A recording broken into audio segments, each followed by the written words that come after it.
আসবা তুমি আমার আমার বাবি রে রাত 12টায় যাইব তোর বাড়ি প্রাণের বাবি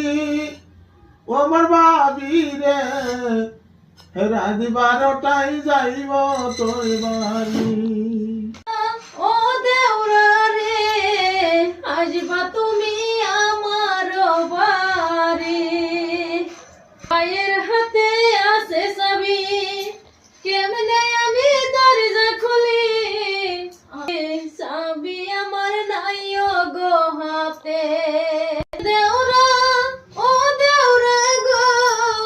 থাকো একটু দরজা গো দরি দরজা তুমি রাইকো খুলে যাইব আমি তোমার কাছে দরজা খুলে রাইকো গো তুমি প্রাণে ভাবি আমার ভাবি রে রাত 12টায় যাইব তোর বাড়ি।